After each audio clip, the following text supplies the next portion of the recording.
Assalamualaikum warahmatullahi wabarakatuh. Di sini saya kelompok 5 ingin mempresentasikan chapter 6 mengenai introducing and focusing the study.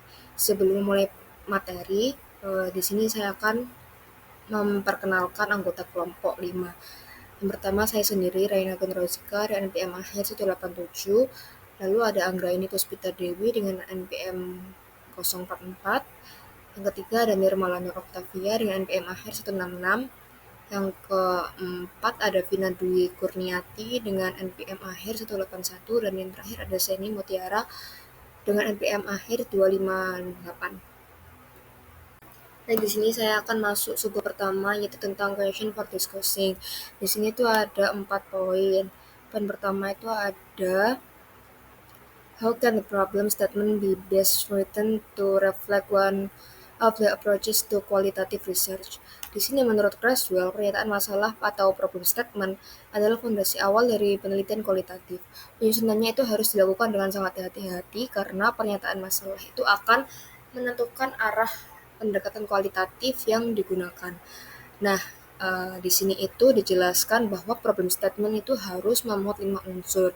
Unsur pertama itu ada topik, yang kedua ada masalah penelitian atau isu utama yang perlu diteliti, yang ketiga itu ada bukti dari literatur, yang keempat itu kekurangan atau gap dalam penelitian sebelumnya, dan yang terakhir itu ada audiens yang memperoleh manfaat dari penelitian. Lalu untuk pertanyaan kedua itu ada pernyataan tujuan atau purpose statement adalah bagian paling penting dalam penelitian kualitatif. Creswell itu menekankan bahwa pernyataan tujuan harus menyebutkan jenis pendekatan kualitatif yang digunakan, lalu menggunakan kata kerja khas atau pendekatan tertentu. Yang ketiga itu ada menyebutkan fenomena sentral. Dan pertanyaan ketiga itu ada pertanyaan utama atau central research question. Di sini itu berfungsi mempersempit tujuan penelitian ke bentuk yang lebih operasional. Menurut Creswell, pernyataan seperti ini itu bersifat terbuka. Terus ciri lainnya adalah dimulai dengan kata apa atau bagaimana, bukan dari mengapa. Lalu yang ketiga itu mencerminkan pendekatan kualitatif tertentu melalui bahasa pertanyaan. Dengan kata lain, pemilihan kata dalam pertanyaan inti secara otomatis itu mengkodekan pendekatan kualitatif yang dipilih. Dan yang terakhir di sini itu subbab sub question atau sub pertanyaan. Itu membantu memecah pertanyaan inti menjadi beberapa bagian yang kecil sehingga penelitian menjadi lebih fokus dan sistematis. Nah, sebuah pertanyaan membantu membagi fenomena ke dalam kategori analitis yang lebih kecil dan terarah. Lalu, poin kedua di sini itu ada the research problem statement. Pernyataan masalah menjelaskan mengapa penelitian perlu dilakukan. Menurut Creswell, isi problem statement itu harus mencakup yang pertama itu ada topik penelitian. Itu harus menjelaskan isu atau kebutuhan penelitian. Lalu yang kedua itu memberikan alasan ilmiah mengapa studi harus dilakukan dan menunjukkan celah atau gap dalam literatur sebelumnya dan menjelaskan mengapa masalah tersebut penting untuk diteliti. Yang kedua itu ada masalah penelitian atau research problem. Ini adalah inti dari alasan mengapa penelitian itu perlu dilakukan, seperti pengalaman nyata, literatur ilmiah, kesejauhan penelitian, konteks sosial tertentu. Yang ketiga itu ada bukti dari literatur ilmiah. Ini tuh seperti studi sebelumnya, terus apa yang sudah diketahui dan apa yang belum diteliti dengan baik. Yang keempat ada kekurangan atau gap dalam penelitian. Di sini peneliti menunjukkan apa yang kurang, terus apa yang belum dijawab, atau apa yang belum dipahami secara mendalam. Dan yang terakhir di sini itu pentingnya penelitian bagi audiens. Peneliti itu harus menunjukkan siapa yang akan mendapatkan manfaat, seperti peneliti lain, pembuat kebijakan, praktisi, masyarakat, serta peserta penelitian. Berikutnya yang kedua adalah bahas masalah atau isu penelitian yang mengarah pada kebutuhan akan penelitian ini. Pembaca hanya perlu diberitahu tentang isu atau perhatian yang akan dibahas dalam proyek kualitatif kalian. Cara lain untuk membingkai masalah penelitian adalah dengan melihatnya sebagai argumen. Mengapa topik yang ingin Anda teliti penting? Masalah penelitian ditemukan dalam pengalaman pribadi dengan suatu isu, masalah yang berhubungan dengan pekerjaan, agenda penelitian pembimbing, atau literatur ilmiah. Dengan meningkatkan kesadaran dan menciptakan dialog, diharapkan penelitian dapat mengarah pada pemahaman yang lebih baik tentang bagaimana sesuatu tampak bagi orang lain, dan melalui wawasan tersebut mengarah pada perbaikan dalam praktik. Di samping dialog dan pemahaman, studi kualitatif dapat menghasilkan pemahaman mendalam, mengisi kekosongan dalam literatur yang ada, membangun alur pemikiran baru, mengangkat suara individu yang terpinggirkan dalam masyarakat kita, atau menilai suatu isu dengan kelompok atau populasi yang kurang diteliti. 3. Ringkasan secara singkat bukti terbaru literatur ilmiah yang telah membahas masalah penelitian ini. Meskipun terdapat perbedaan pendapat tentang seberapa luas tinjauan pustaka yang diperlukan sebelum sebuah penelitian dimulai, teks kualitatif merujuk pada perlunya meninjau literatur agar seseorang dapat memberikan alasan untuk masalah tersebut dan memposisikan penelitiannya dalam literatur yang ada tentang topik tersebut. 4. Selanjutnya, tunjukkan bagaimana literatur atau diskusi terkini kurang memahami masalah tersebut. Sebutkan beberapa alasan seperti metode pengumpulan data yang tidak memadai, kebutuhan akan penelitian atau penelitian yang tidak memadai.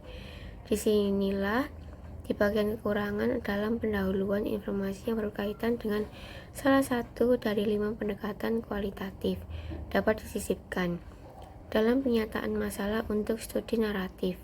Misalnya, penulis dapat menyebutkan bagaimana kisah-kisah individual perlu diceritakan untuk mendapatkan pengalaman pribadi tentang masalah penelitian. Dalam studi fenomenologis, peneliti mengajukan argumen bahwa ada kebutuhan untuk mengetahui lebih lanjut tentang fenomena tertentu dan pengalaman umum individu dengan fenomena tersebut. Untuk studi grounded teori, penulis menyatakan bahwa kita membutuhkan teori yang menjelaskan suatu proses karena teori yang ada tidak memadai, tidak ada untuk populasi yang diteliti, atau perlu dimodifikasi untuk populasi yang sudah ada. Dalam studi etnografi, pernyataan masalah menjelaskan mengapa penting untuk menggambarkan dan menafsirkan perilaku budaya sekelompok orang tertentu atau bagaimana suatu kelompok terpinggirkan dan dibungkam oleh kelompok lain. Untuk studi kasus, peneliti dapat membahas bagaimana studi satu atau beberapa kasus dapat membantu menginformasikan isu atau perhatian. Dalam semua ilustrasi ini, peneliti menyajikan masalah penelitian yang berkaitan dengan pendekatan khusus terhadap penelitian kualitatif yang diambil dalam studi tersebut. Dan yang terakhir yaitu diskusikan bagaimana khalayak atau pemangku kepentingan akan mendapatkan manfaat dari studi kalian yang membahas masalah tersebut. Pertimbangkan berbagai jenis khalayak dan jelaskan untuk masing-masing jenis khalayak bagaimana mereka akan mendapatkan manfaat dari studi tersebut. Khalayak ini bisa berupa penelitian lain, pembuat kebijakan, praktisi di bidang ini, atau mahasiswa. The purpose statement. Pernyataan tujuan adalah pernyataan yang menjelaskan tujuan utama arah dari sebuah penelitian. Pernyataan ini menjadi peta jalan yang memandu seluruh studi kualitatif karena merupakan bagian terpenting dan dari pendahuluan. Pernyataan tujuan harus ditulis dengan jalan ringkas dan terstruktur. Namun, banyak penulis yang tidak menyatakannya secara hingga membingungkan pembaca. Bagian ini menjelaskan bagaimana sebuah pernyataan tujuan dalam penelitian kualitatif dapat disusun dengan baik. Ada beberapa poin penting. Yang pertama itu menentukan pendekatan kualitatif. Peneliti harus menyebutkan pendekatan spesifik yang digunakan, seperti naratif, fenomenologi, grounded theory, etnografi, studi kasus. Menyebutkan pendekatan di awal kalimat memberikan gambaran awal tentang bagaimana data akan dikumpulkan dan dianalisis.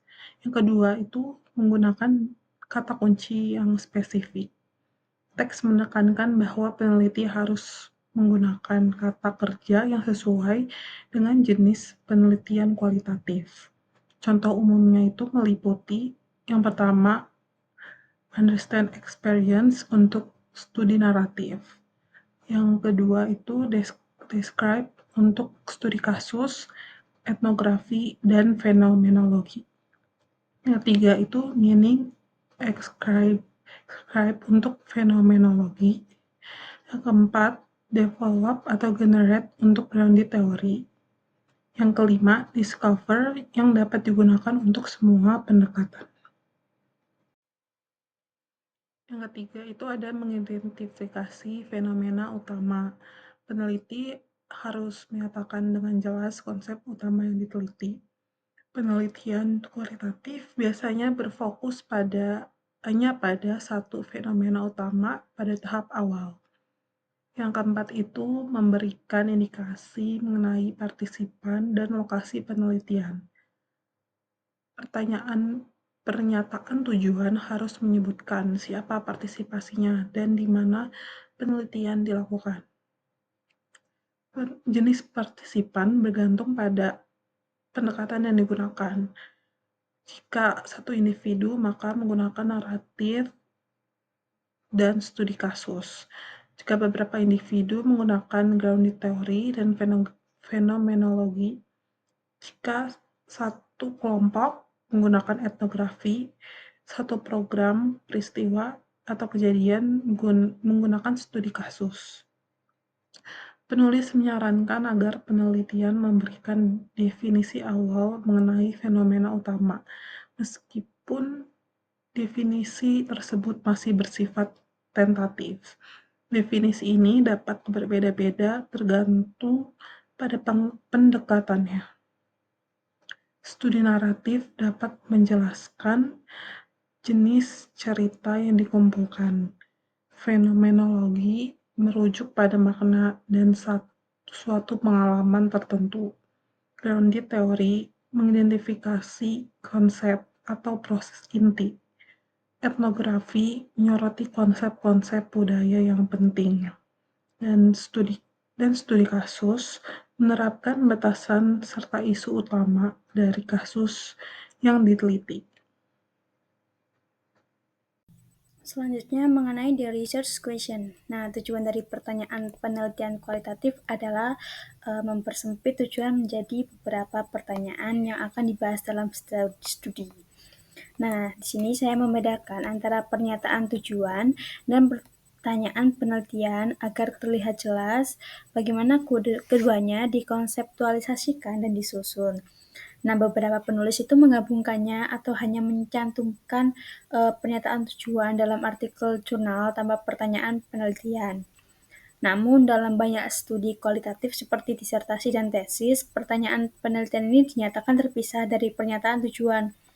Jadi, pertanyaan ini memberikan kesempatan untuk menyandikan dan mengisyaratkan pendekatan penelitian. Lalu selanjutnya mengenai the central question. Nah, beberapa penulis itu memberikan saran dalam penulisan pertanyaan penelitian kualitatif. Pertanyaan penelitian kualitatif bersifat terbuka, berkembang, dan tidak mengarahkan.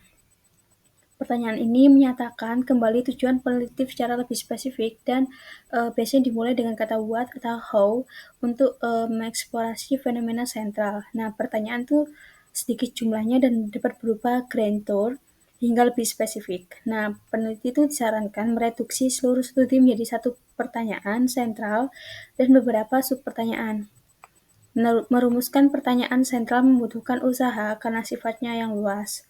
Untuk mencapainya, peneliti diminta menyampaikan pertanyaan terluas yang dapat diajukan terkait masalah penelitiannya. Nah, pertanyaan sentral ini dapat disandikan menggunakan bahasa 5 pendekatan penelitian menurut Morse 1994, menyebutkan bahwa terdapat pertanyaan deskriptif dalam etnografi, proses dalam grounded theory, dan meaning dalam fenomenologi. Dalam 5 studi di bab 5, penulis jarang menampilkan pertanyaan sentral dan lebih sering menyampaikan pernyataan tujuan, namun pertanyaan sentral tetap dapat dibayangkan. Contohnya, dalam studi naratif tentang siswa imigran Tionghoa, pertanyaan sentral yang mungkin adalah mengenai cerita identitas etnis yang dialami Aiming.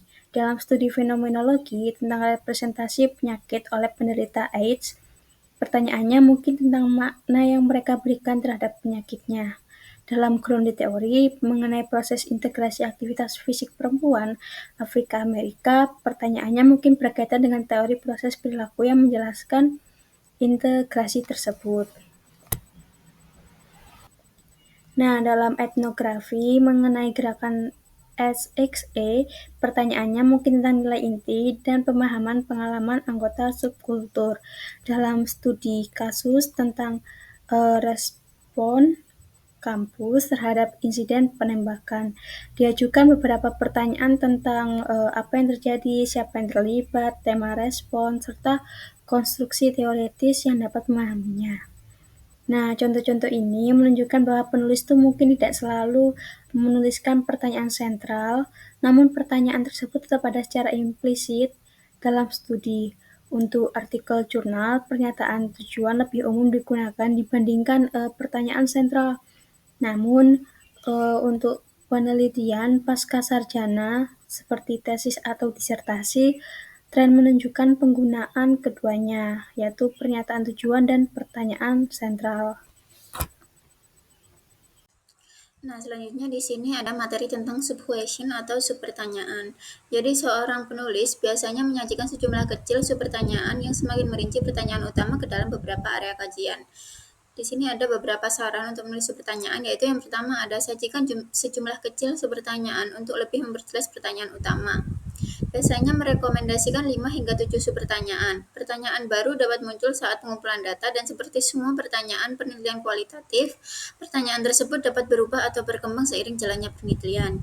Yang kedua yaitu anggap subpertanyaan sebagai cara untuk membagi pertanyaan utama menjadi beberapa bagian. Yang ketiga yaitu tulis subpertanyaan dengan awalan kata bagaimana atau apa seperti halnya dengan pertanyaan utama. Selanjutnya yaitu buat subpertanyaan tetap terbuka seperti pertanyaan utama. Kemudian yang terakhir yaitu gunakan subpertanyaan untuk membentuk pertanyaan inti yang akan diajukan selama pengumpulan data seperti dalam wawancara atau observasi. Jadi kita bisa menulis subpertanyaan yang difokuskan pada analisis lebih lanjut terhadap fenomena sentral yang berkaitan dengan jenis penelitian kualitatif yang digunakan. Dalam studi naratif, pertanyaan ini dapat menggali lebih dalam mengenai makna cerita. Dalam fenomenologi, subpertanyaan akan membantu menemukan komponen esensi penelitian. Dalam ground theory, subpertanyaan juga akan membantu merinci teori yang muncul, sedangkan dalam etnografi, subpertanyaan akan merinci aspek-aspek kelompok budaya yang diteliti, seperti ritual anggota, komunikasi, cara hidup ekonomi, dan sebagainya. Jadi dalam studi kasus, subpertanyaan akan membahas elemen-elemen kasus atau isu yang ingin kita pahami selanjutnya. Nah, di sini ada contoh subpertanyaan dalam studi kualitatif. Pertanyaan utamanya itu seperti apa makna dari menjadi seorang profesor perguruan tinggi. Dapat dianalisis menjadi subpertanyaan seperti apa makna menjadi profesor perguruan tinggi di dalam kelas sebagai peneliti. Nah, untuk menggambarkan subpertanyaan isu dalam sebuah studi menurut Grids, meneliti profesionalisme guru sebagaimana dipahami oleh guru sekolah dasar dalam fenomenologinya. Ia akan mengajukan pertanyaan utama yaitu Apa makna bagi praktisi menjadi seorang guru profesional? Nah, untuk pertanyaannya yaitu yang pertama, apa yang dilakukan guru profesional? Yang kedua, apa yang tidak dilakukan oleh guru profesional? Yang ketiga, apa yang akan dilakukan seorang menjadi contoh profesionalisme guru? Selanjutnya, apa yang sulit atau mudah tentang menjadi pendidik profesional? Selanjutnya, yang terakhir yaitu bagaimana atau kapan Anda pertama kali menyadari bahwa Anda adalah seorang profesional? Nah, untuk ground theory, misalnya dalam proposal disertasi Mastera 1995, ia mengembangkan studi tentang proses revisi kurikulum pendidikan di 3 perguruan tinggi swasta. Rencananya mencakup pertanyaan. Pertanyaan utamanya yaitu apa teori yang menjelaskan proses perubahan dalam revisi kurikulum pendidikan umum di 3 kampus perguruan tinggi. Kemudian diikuti dengan pertanyaan yaitu bagaimana penjabat akademik utama berpartisipasi dalam proses tersebut di masing-masing kampus. Nah, dalam menggunakan format pertanyaan, peneliti yang baik untuk studi penembak yang akan kami lakukan yaitu saya akan menulis ulang pertanyaan-pertanyaan yang disajikan dalam artikel tersebut. Nah, untuk menggambarkan kasus satu kampus dan individu di dalamnya, kita akan mengajukan pertanyaan utama yaitu bagaimana respons kampus terhadap insiden penembak di Universitas Midwest. Dan kemudian akan menyajikan pertanyaan yang memandu penelitian seperti bagaimana respon administrasi dan juga bagaimana respon para konselor. Bagaimana respon mahasiswa yang tidak berada dalam ruangan bersama penembak. Dengan cara ini, kita dapat menggambarkan bagaimana masing-masing kelompok membagi respon kampus ke dalam berbagai bagian yang lebih mudah untuk dideskripsikan sebagai pengembangan tema. Sekian presentasi dari kelompok kami. Bila ada kurangnya kami mohon maaf. Wassalamualaikum warahmatullahi wabarakatuh.